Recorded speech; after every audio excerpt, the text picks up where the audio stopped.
March 11th, 1702, England's first national daily newspaper is published. All the horoscopes read, quote, "You will die of tuberculosis."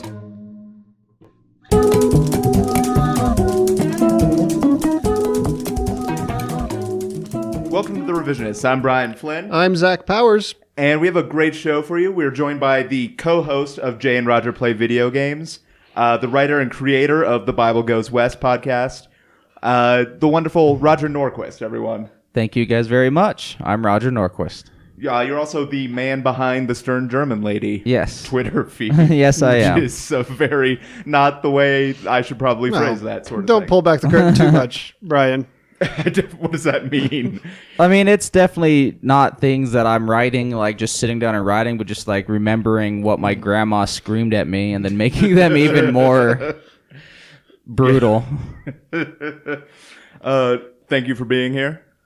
Listeners, if you're new to the show, what we do is each episode we take a topic from history.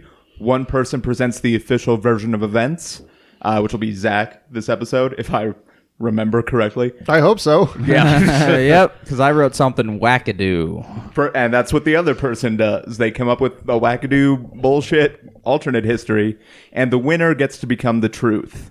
If you're listening to the last episode, Tsar Nicholas II, then you'll know that the alternate history won out.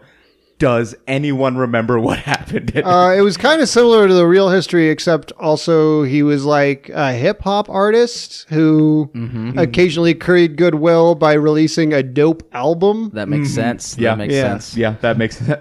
So, yep, thank you, Adam Fedeschi, for that. Because, of course, this week we're continuing with our coverage of Russian history by talking about Leon Trotsky. So, Zach, as I said, you got the true history. Roger, you've got the alternate. Mm-hmm. So, if we're all ready, Zach, why don't you take us away? All right. Well, as sometimes happens with more contemporary figures on the show, there's a lot of information about old Leon out there. Yeah, when we do the old, like the fucking Viking shit. Yeah, the Viking shit was it's all like, based on I've got one paragraph on this person. And it involves a dragon, basically, so...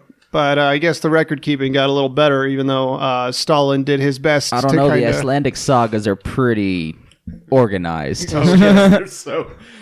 anything that begins with someone's lineage, like the Bible, actually, is basically that. And certainly Stalin had no reason to, say, remove mentions of Trotsky from certain documents later on. And he's not that kind of guy either. Anyway. Stalin's cool. Yes, Stalin's known for his chill. They call him Chill Stalin. As we're about to find because out. Because of Siberia, actually. Yeah, he always had an extra joint for whoever happened to come into the meeting room. Yeah, what's Russian for dab rig? What is that? Yeah, you got me on that dab rig. You'd be surprised how many languages just accept the English version of word. it. Of course, it's like blue jeans. I was watching that Ultimate Beast Hunter on Netflix, and in every language, that's what the show is called. Oh, nice. And I'm like, nah, German's got a word for ultimate, and I'm sure Beast Master. Yeah, that's got to... But no, they just accept it. Ultimate Beast Master. Yeah, I'm very surprised there's not a German word But I'm for sure that. the word for master was like co-opted by the Nazis at some point, and now it sounds weird to say. You think that the Nazis use the word master? There might be some negative connotation there. Yeah, the original German translation was followed by an apology. Ultimate Beastmaster might have just been a post in the Nazi army. Leon Trotsky was born November 7th, 1879. He was born to actually a moderately well-off Jewish family. And his original last name was Bronstein. He later changed it to his revolutionary name, is what they described it as, like he's fucking Malcolm X or something. Oh, yeah, that's exactly what he did. That's my favorite part of it. Yeah. But, he was a pretty normal childhood, but he was a populist initially, and his wife, his first wife, ultimately showed him the value of Marxism and got him into making pamphlets and leaflets and speeches in support of, a socialist communist revolution. And I guess the Russian government didn't like that because he went to fucking prison. And so did his wife. And children. And children. Well, they were born in... he was eventually sent to Siberia for 4 years where his two kids were born. Ooh. And like a character from an old-timey cartoon, he escaped Siberia by hiding in a wagon full of hay. Oh, yeah, that's true. I forgot about that part. But, yeah, so he got the fuck out of there. and eventually divorced his wife. But they apparently remained friendly. His daughters both died. Now, did his wife didn't escape with him, right? She escaped with the daughters separately later on. Okay, so he escaped first. Yeah. One thing his first wife didn't escape was the Stalinist purges. What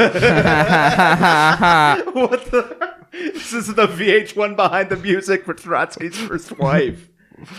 Well, I just thought I'd get some closure on her. She didn't make it. Neither did either of his daughters. One died of tuberculosis, and the other had tuberculosis and killed herself because it was apparently very unpleasant. Yeah, I would imagine. Yeah, that sounds right. It And- sounds very Russian. Yep. Yeah. So eventually he moves to London and starts writing for this communist newspaper called Iskra, I believe. Called And- the New York Times. Yeah, for the New York Times. The failing New York Times. And he meets a few notable folks, such as old Lenin. Oh, Lennon. Yeah, he's working for that paper too in London.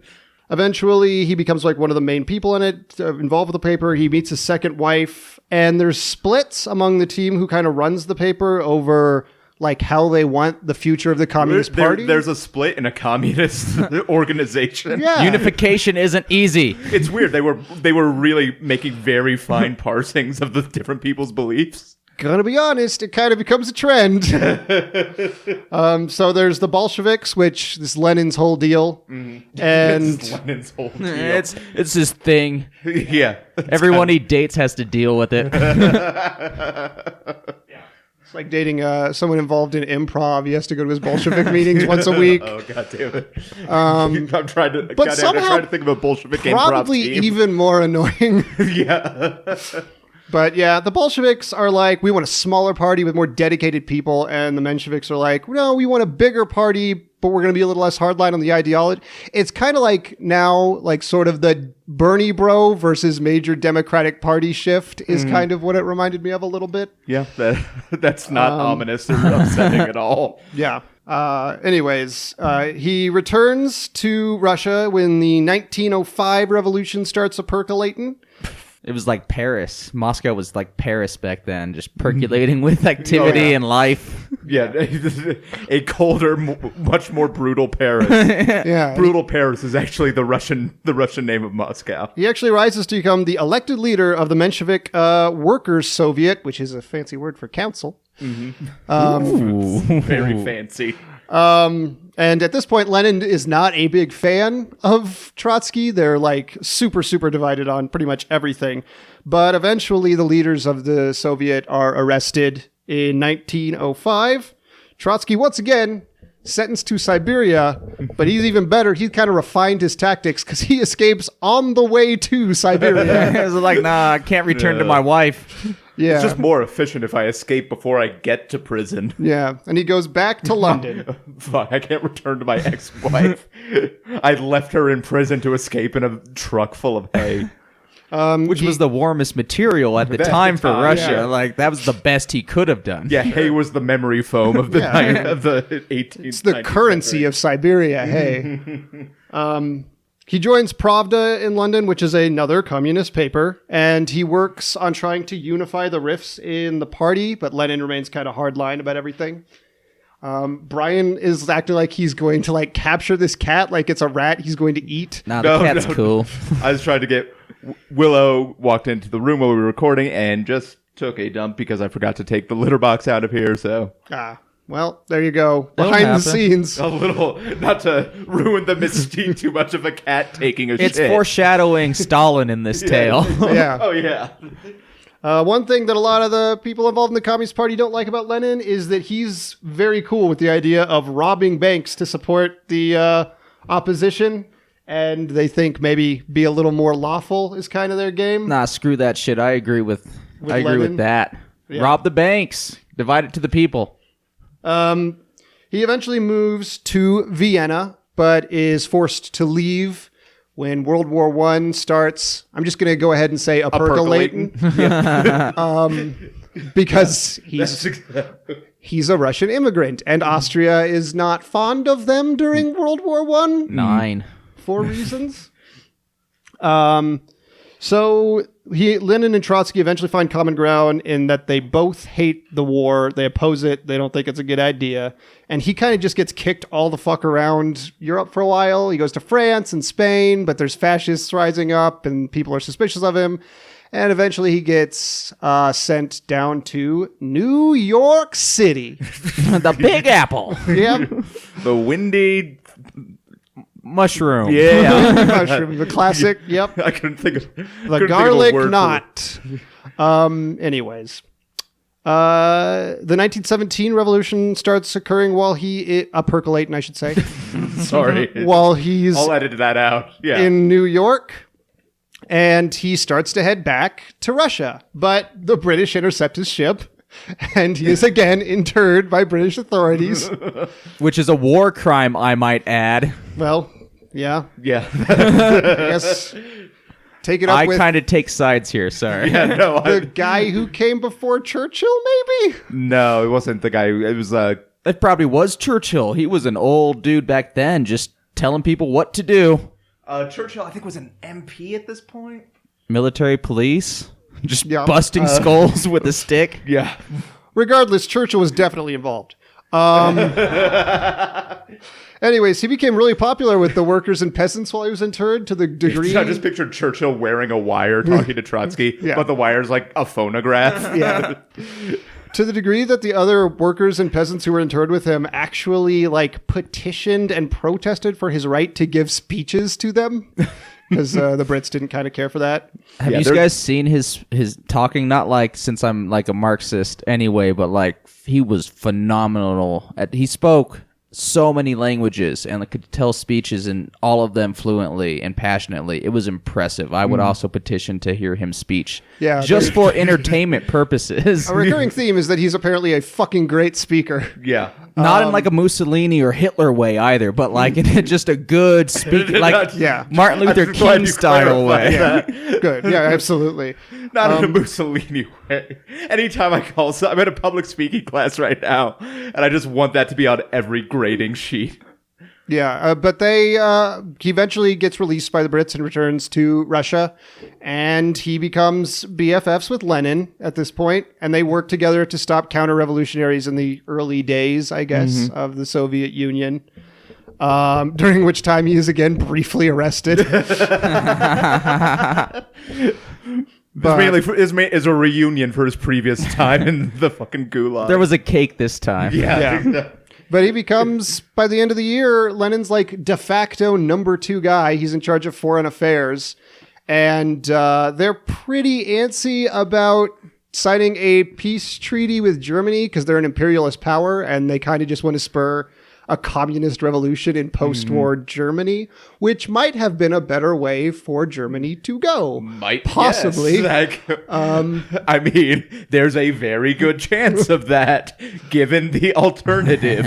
But ultimately, they're too weak to like worry about German offensives if they don't sign a peace treaty and cave. But the whole fiasco makes him have to retire. Because also, as we discussed in the previous episode, the Russian execution of World War I was very, very costly for them. Yeah, absolutely. Yeah. Every time the Russians are in a war, it tends to be very costly. They lose a lot of people, but somehow still win. They gain land. Yeah.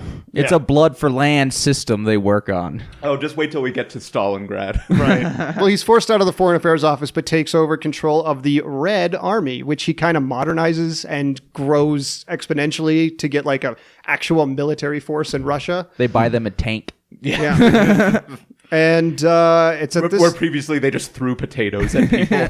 And he also has to deal with the Russian Civil War, which is when he first starts dealing with a little gentleman named Joseph Stalin, with whom he frequently disagrees on how to handle the army and the war.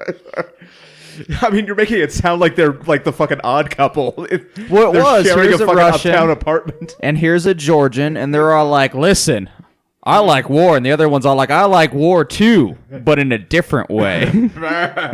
Yeah, you'll never believe this, but Russian was a lot stricter than Trotsky was in regards to not only handling the White Army, but also handling his own troops, who he would kill if they weren't hardline communist enough sometimes.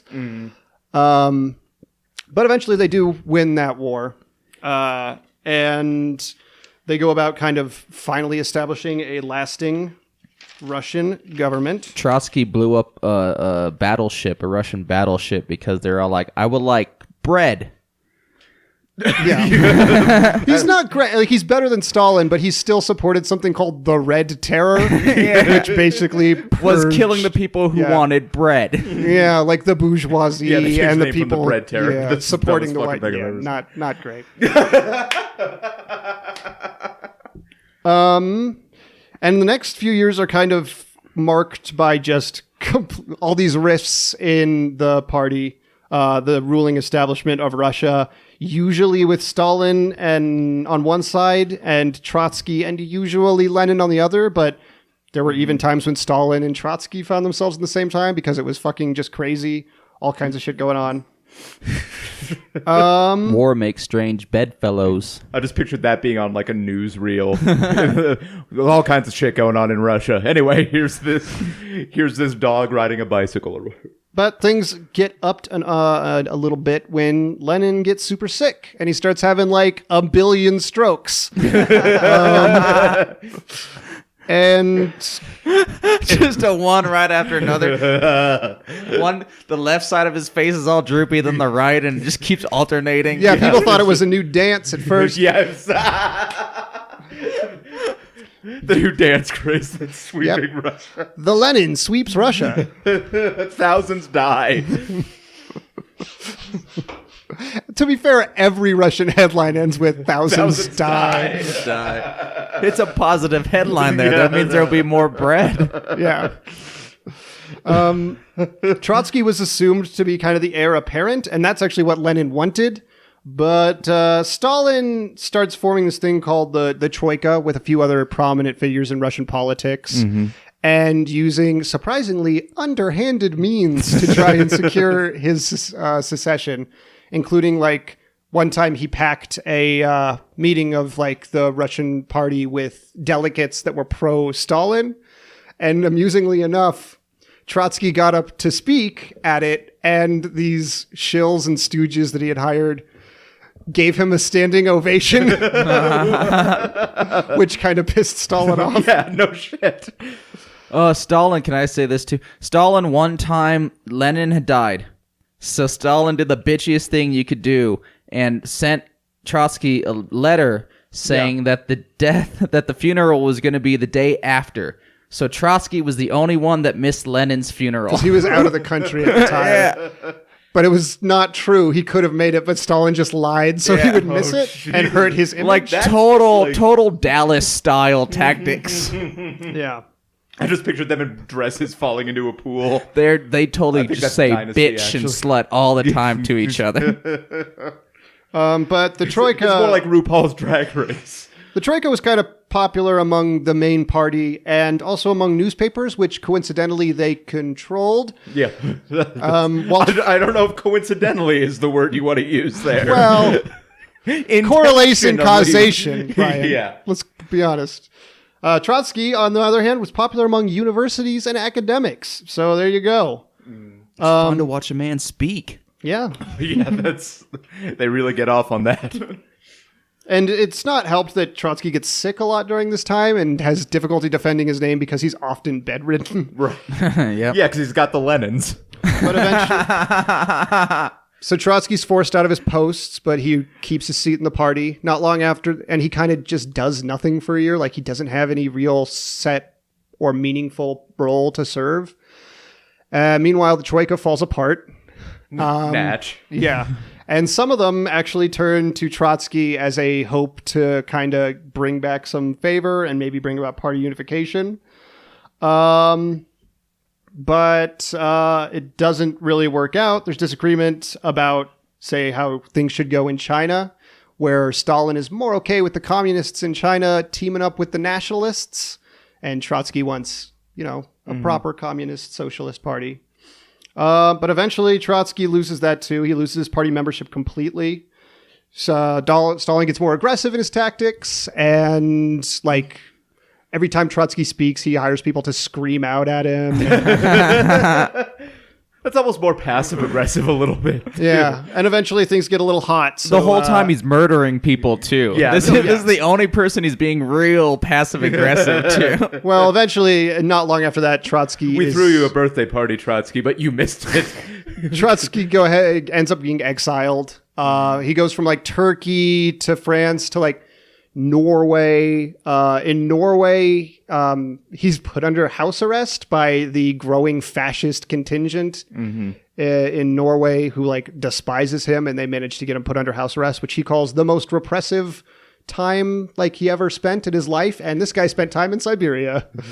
With a lady and 2 kids. Yeah, and a pile of hay. Just the most luxurious state-of-the-art hay. Yeah, it's one thing to be in Siberia, but being in Siberia with your wife, Right. no freedom at all. I like these 1980s sitcom references Yeah. we're doing. Yeah, absolutely. That's our style here. Yeah, of course.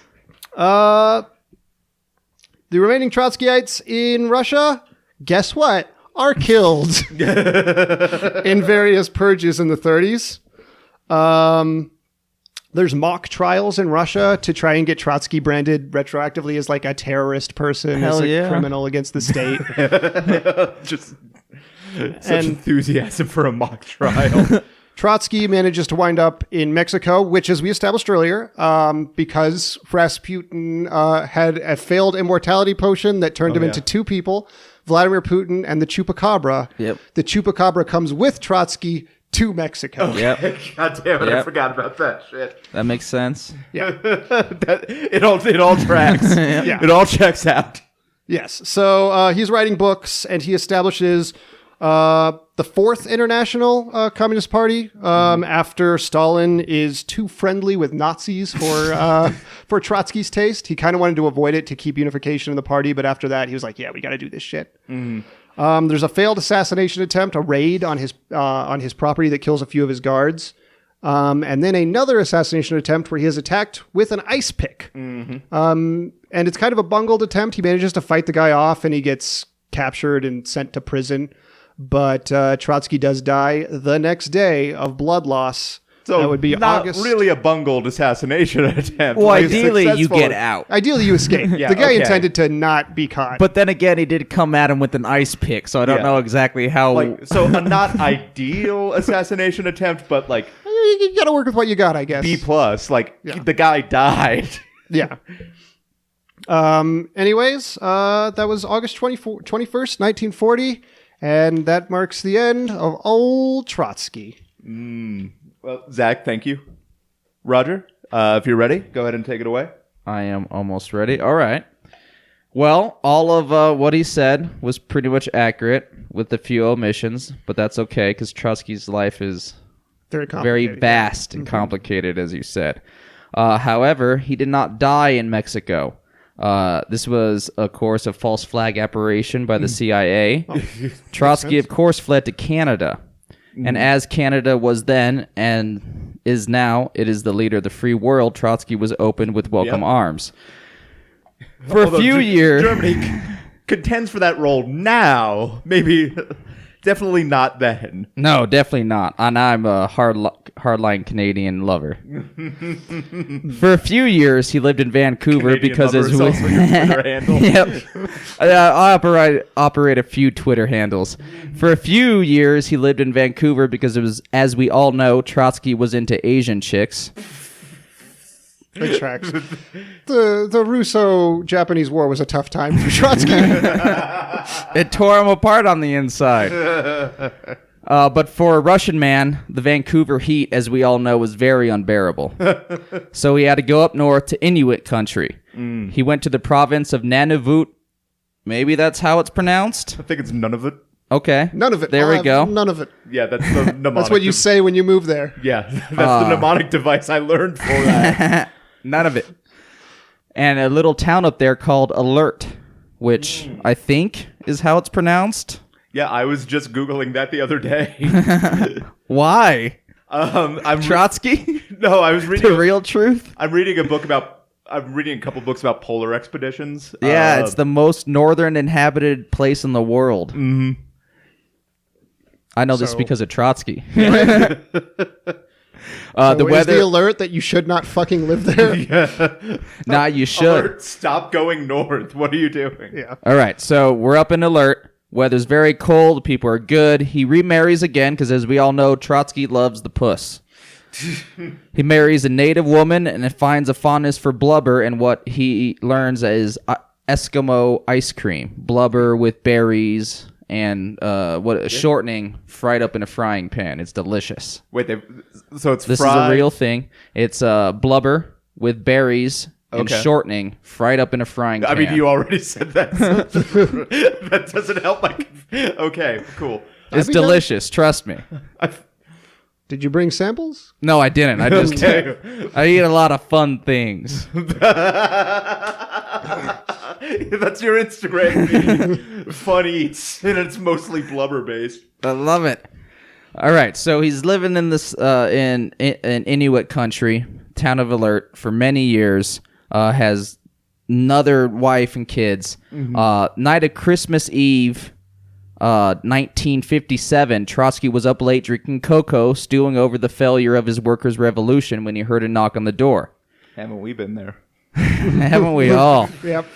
He answers the door, and to his surprise, he sees an elf dressed in green with a pointy hat and shoes. That's very surprising. The elf says, Trotsky, yes? The elves, we need your help. Come with me, quick. The elf grabbed Trotsky's hand, and the elf had with him a pouch, of course, as all elves do. Yes, of course. His hand goes into the pouch, and he pulls out dust and blows it all over Trotsky, blinding him. When the architect of the revolution cleared his eyes, he was standing upon thousands of elves in a decrepit factory. The elected official of the elves went up to standing upon thousands of elves. Oh, sorry, I probably said that wrong. Okay. UPON. Okay, I see. Yes, not I like figured he was on a like bunch. a bunch of elf bodies. But if they didn't do the teleportation spell right, like Yes. all of this that I'm saying, have plenty of documentation to prove. If his Whether or reign- not he landed on elves with the teleportation spell properly cast, I don't know, unfortunately. Of course, that's lost to the Although- same time. If his reign over the elves goes like his reign over Russia, eventually he will be standing on thousands of elves. All right, so the elected official goes up to Trotsky. He says, we need you to lead us. You are the voice of the worker throughout the world. Santa has created a system of inequality which he uses to oppress the foundation of society. Trotsky, of course, sees this, the reality of the situation, and how the factory is, of course, an unsafe hellhole where hours are long and pay is very little. There's no benefits on top of this for the proletariat, and only hard, endless work. The distribution of wealth, of course, was in the hands of Santa and not the swinger of the hammer. Can I just say, I appreciate you not trying to make a portmanteau of proletariat and elf. Oh God, what would that be? It's got to be pro-elftarian. Yeah, that's what it would be. Yeah. Okay. Sorry. I hate you puns. Go ahead and make the fucking portmanteau. So Trotsky does what we all know Trotsky to do best. He gets on a platform and then he mobilizes the working class into a political and military force.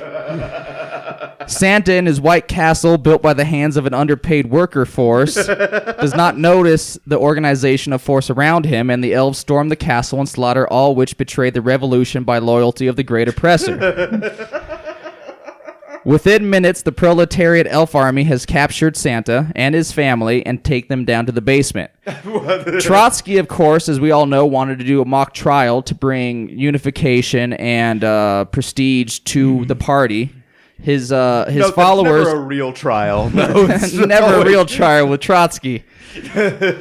His followers, of course, as with the teachings of Trotsky, use action in their own hands and execute Santa and his family. Trotsky does not want to condemn the actions of his own party members, so he accepts this and celebrates it. Now, just like the Russian Revolution, they distribute the wealth, but without Stalin and Lenin to muck up things, wealth is distributed equally amongst the workers. All benefits are now provided, and it was a very happy 3 years until he finally died Okay. in a perfect worker paradise of the North Pole.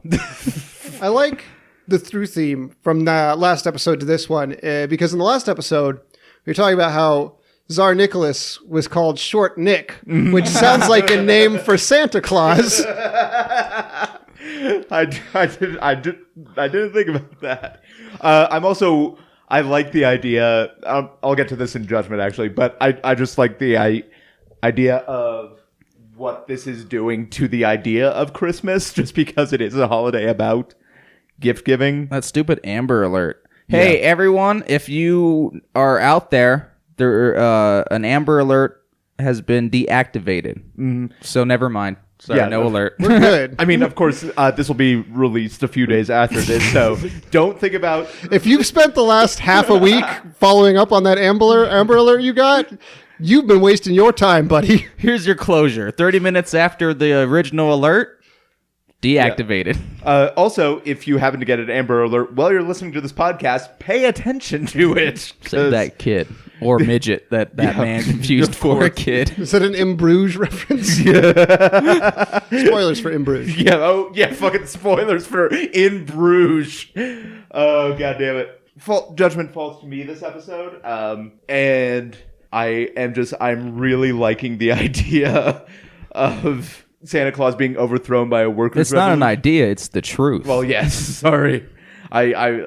I think I'm going to go with the alternate history just because I like the idea of Christmas still happening somehow, but it's being run by a bunch of communist elves. Also, this is one of the rare cases where the two stories are actually really just me and Roger telling the same story in two parts. Yeah, exactly. The only contradiction I had was that Zach concluded that Trotsky died. Yeah, that was the only... Also, I like the idea that the ideal workers' paradise is previously thought to be mythical, basically.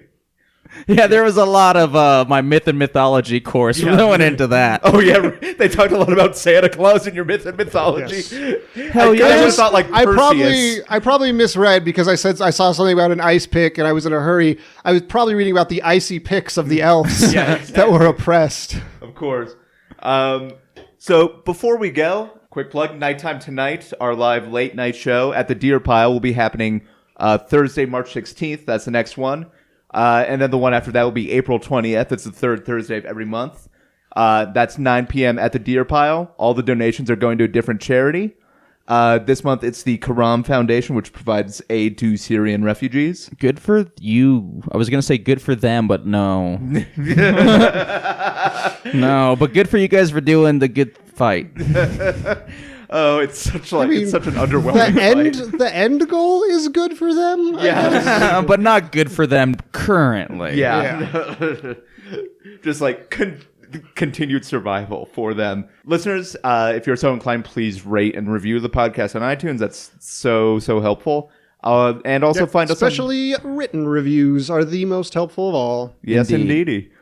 And also just listening to it. It helps with the shows, because my show also gets put on the what are people listening to? Well, if you listen to the show, it helps us because it shows up on the what are people listening to. Roger, we name checked your podcast. Did you want to explain briefly what it is actually about so people have an idea? The Bible Goes West is a Bible retelling of the...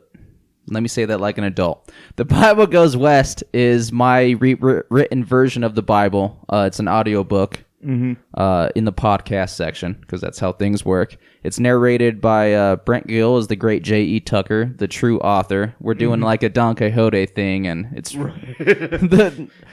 Tucker's the true writer. In diarrhea and puke.